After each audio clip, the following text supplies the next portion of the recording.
तो अब शुरू कर लेते हैं। आओ, आज पढ़ेंगे हम लोग क्लास 10 मैथ में एक्सरसाइज 3.2 का बेसिक पढ़ेंगे हम लोग आज। बस यही जानेंगे +3। ठीक है, आज इतना आपको अध्ययन करना है। कौन कौन से सूत्र आप यूज करेंगे 3.2 में, इसके बारे में हम लोग आज अध्ययन करेंगे। देखो, कुछ बातें यहाँ पर हम आपको बता रहे हैं, नोट भी करते चलिएगा आप लोग।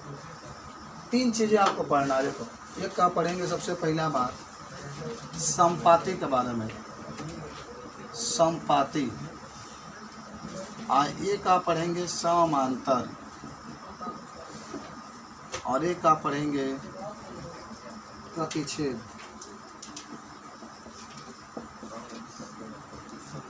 जो समपाती होती है उसकी बात, समांतर होती है उसकी बात, प्रतिच्छेद करती है उसकी बात। इस पूरे अभ्यास में आप देखेंगे कि आपके पास 2 समीकरण दिया रहेगा। जैसे कल पढ़ भी रहते हैं, 2 समीकरण बना रहे थे, बना कर तब उसको हल कर रहे थे। जो फर्स्ट इक्वेशन इसमें देखेंगे वो रहेगा, देखोगा a1x + b1y + c1 = 0, पहला समीकरण। और दूसरा होता है a2x + b2y + c2 = 0 समीकरण। हमारे 2 समीकरण आपके पास रहेगा। एक आ रहेगा a1x + b1y + c1 = 0।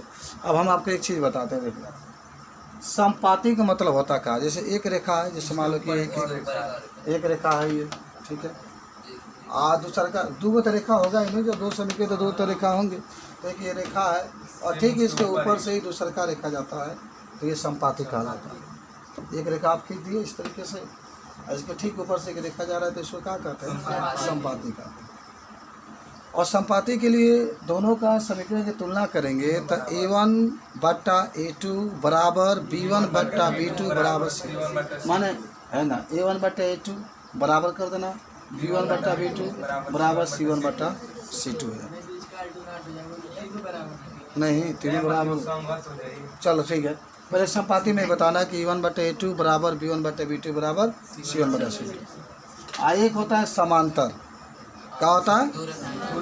तो समांतर का मतलब क्या होता है? देखो, एक रेखा यहाँ है तो ठीक इसके नीचे एक रेखा, देख रहे हैं, ये समांतर। या एक रेखा ऐसे है दोनों, या एक दोनों ऐसे हैं, या दोनों ऐसे हैं, दोनों का बीच का दूरी, यहाँ से दूरी यहाँ से बराबर। तो जब 2 रेखाएं समांतर, माने एक रेखा ये ऐसे जब चलेंगे तभी समांतर कहलाएंगे, ऐसे भी चलेंगे तभी समांतर, ऐसे भी चलेंगे तभी समांतर। माने दोनों का यहाँ से डिस्टेंस और यहाँ से डिस्टेंस बराबर होता है, तो उसको समांतर कहते हैं। इसके लिए क्या नियम होता है समांतर के लिए? a1/a2 बराबर होगा आपका b1/b2, लेकिन नॉट इक्वल c1/c2। माने 2 का बराबर होगा लेकिन तीसरा का बराबर नहीं होना चाहिए। आप प्रतिच्छेद करती है, इसके लिए प्रतिच्छेद करती है मतलब कि एक रेखा है ये, इसका पहले आप देख लेते कि समपाती में क्या एक रेखा था, ठीक है, इसके ऊपर दूसरा का रेखा था, इस तरीके से समपाती में। समांतर में देखिए कोई टच नहीं कर रहा, इसी तरीके से चला जाता। और प्रतिच्छेद में क्या होगा ना, एक रेखा ऐसी है तो एक रेखा ऐसी है, माने काटेंगे इसको, एक रेखा दूसरी की रेखा के ऊपर चली जाती है, तो उसको हम लोग कौन सी रेखा कहते हैं? हाँ, इसके लिए कोई बराबर नहीं होता है। a1/a2 not equal b1/b2 not equal c1/c2। बात समझ में आई? देखो, ये आपको याद होना चाहिए। हम क्यों कह रहे हैं, पूरा सवाल इसी पर ही है, डिपेंड आपका कर रहा है। समझ रहे बात को? अब इसको हम लोग लिख रहे थे, तो प्रतिच्छेद करती है।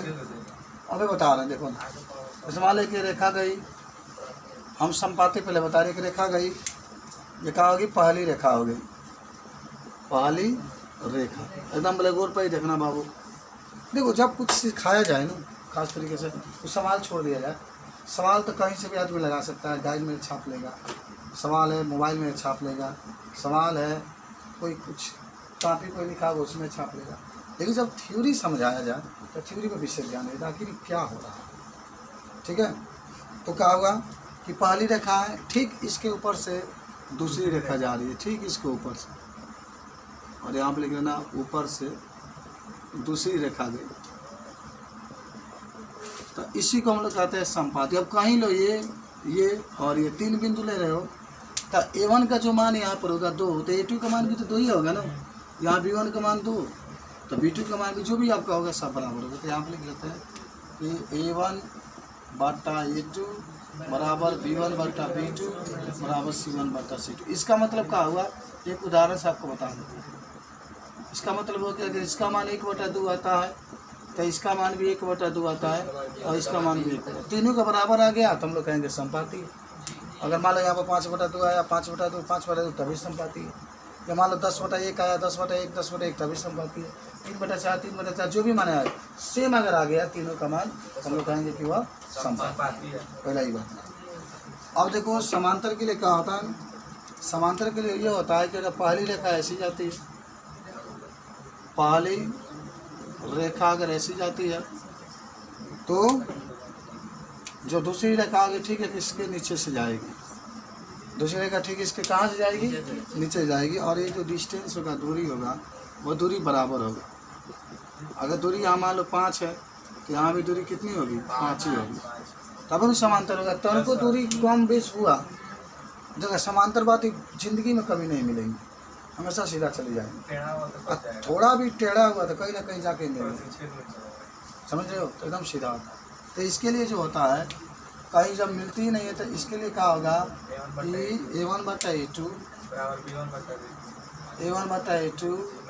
बराबर B1 बटा B2, लेकिन नॉट इक्वल C1 बटा C2, जो बराबर नहीं होना चाहिए। अब प्रतिच्छेद करती का मतलब क्या भाई, कि अगर पहली रेखा ऐसी जाती है, मान लो ये पहली रेखा है, तो जो दूसरी रेखा होगी वो कैसी जाएगी, ऐसी जाएगी, एकदम काटती हुई जाएगी, ये दूसरी रेखा। तो देखो यहाँ पर प्रतिच्छेद कर रही है ना, इसी को हम लोग कहते हैं प्रतिच्छेद बिंदु। तो इसमें कोई बराबर नहीं होगा, A1 बटा A2 नॉट इक्वल B1 बटा B2 नॉट इक्वल C1 बटा C2। तो ये प्रतिच्छेद करती है, इसकी बात है। अब एक बात होती है संगत की, तो ये जो होगा संगत है, क्या है भाई, क्यों संगत है मालूम है, क्योंकि तीनों बराबर है, तीनों एक ही संगति का है, तीनों का है बराबर है तो संगत। और ये असंगत है, क्योंकि तुमको बराबर है तो अलग आ जाता, असंगत है ये। माना संगत पूछे तो दोनों के लिए कंडीशन नहीं होता, ये भी कहा है संगत, क्योंकि कोई बराबर नहीं है इसमें। चलो, तो ये माने मुख्य रूप से थ्योरी का याद करो सब लोग। ये देखो हम इसलिए याद करा रहे हैं, देखो पहला क्वेश्चन छोड़ दो, आप अपने एक्सरसाइज में देखो, दूसरा क्वेश्चन भी इसी तरीके से लगाना है, तीसरा क्वेश्चन भी इसी तरीके से लगाना है, चौथा भी इसी तरीके से लगाना है। अगर ये जानकारी रहेगा तो आपको लगाने में कोई दिक्कत होगी नहीं। इसलिए पहले मैं कहा कि जो थ्योरी है उसको तनी आप स्ट्रांग तरीके से लिख लीजिए और देख करके बता दें। समझ गए बात को। अब इसी को एक और नाम होता है, संपाती का एक और नाम होता है, जो का किताब में लिखा है, फिर संख्या 52 पर होगा। इस समझ जाओ, संपाती जो होता है, संपाती के लिए एक और इसका नियम होता है कि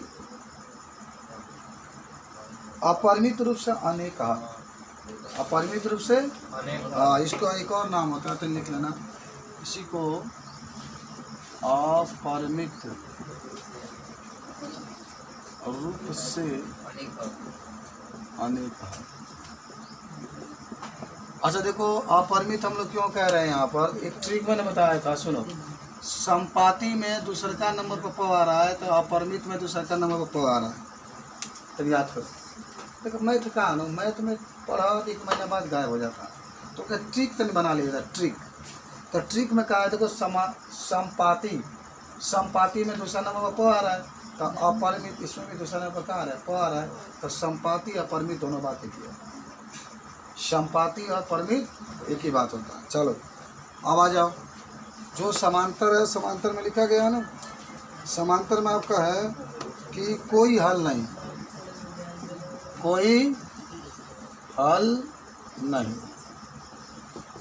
कोई हल नहीं। तो देखो इसमें भी आपका समांतर में होगा कि जब कोई हल नहीं है तो इसको आप याद रखिएगा। उसके बाद से एक होता है प्रतिच्छेद करती है, तो केवल एक हल, केवल एक हल। केवल एक। ठीक है, अब समझो ध्यान से कि ये जो आपकी एक माने क्रिएटिविटी है, इसके हिसाब से आप कह सकते हैं कि युग में पहले तो देखो, पहले तो सबसे पहले क्लियर कर लेना संपाति, समांतर, प्रतिच्छेद।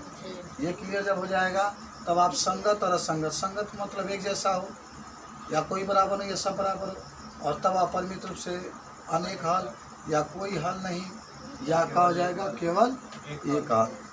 बात समझ रहे हो? अब देखो कोई हल नहीं और केवल एक हल में हम आपको एक चीज़ बता देते हैं। यहाँ पर क्या है समांतर, यहाँ पर है प्रतिच्छेद, समझ रहे हो? यहाँ पर समांतर, यहाँ पर क्या है प्रतिच्छेद। तो बताओ समांतर में आप देखोगे तो 1 2 3 4 अक्षर है, इसमें 1 2 3 4 5 अक्षर हो रहे हैं, 5 अक्षर हो रहे हैं ना, इनमें 4 अक्षर हो रहे हैं। तो इनमें हाई है छोटा तो कोई है छोटा, हाई है बड़ा तो केवल है बड़ा, केवल में 3 अक्षर है। देखो इस ट्रिक के हिसाब से आप याद कर लीजिए कि जब भी आपके संपाति करेगा तो संपाति करे तो दूसरा नंबर पर प आ रहा है, तो इसका मतलब अपरिमित, तो वो भी दूसरा नंबर पर प आ रहा है। बात समझ रहे हो? इसमें क्या है समांतर, तो समांतर में 4 अक्षर हो रहे हैं, प्रतिच्छेद में 5 अक्षर हो रहे हैं, तो समांतर में 4 अक्षर, इसीलिए कोई हल नहीं, कोई में मात्र, छोटका में छोटका, समांतर में 4 तो इसमें 2 वाला ले लो। और इसमें क्या है, ऐसे भी कर सकते हो कि इसमें सम है तो सम वाला ले लो।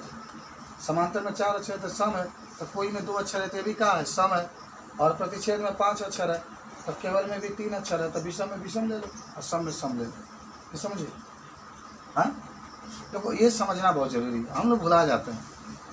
मान लो सवाल ने दिया कि सिद्ध करिए कि संपाति है कि नहीं है, तो आप हल करेंगे, आखिर आपको जानकारी के होंगे संपाति होगा, तो वो नियम आपको याद है कि सब कुछ ये तीनों के लिए, देखो 1 2 3 तीनों के लिए यही रूल है कि A1/A2 बराबर B1/B2 बराबर C1/C। बात समझ रहे हैं? तो चलो समझ गए। एक आपको एग्जाम्पल से आपको बताते हैं, मिटा दे पूरा, सब लोग लिख लिए? हाँ, अरे नहीं लिखे होते किताब में, बस ठीक आपको बताना था, इसलिए हम इसको बताए कि विषम में विषम यूज करते हैं। 5 है तो 3 वाला, 4 है तो 2 वाला, संपाति है तो अपरिमित रूप से अनेक हल। विषम के 52 पर आपका होगा सब टोटल, कोई अंतर नहीं है। लेकिन बस मालिक वो तो लिखा तो सब है, लेकिन इसको समझाने वाला कोई चाहिए ना, बताने वाला कोई चाहिए, तभी तो समझ पाएंगे। तो पता ही नहीं चले क्या है, समझ में आया? चलो एग्जाम्पल हम लोग देखते हैं, हम मिटा रहे हैं, ठीक है मिटा रहे हैं। बड़ी मेहनत पड़ता है पढ़ाने में बच्चों, तनी मेहनत तो तुम लोग भी पढ़ो।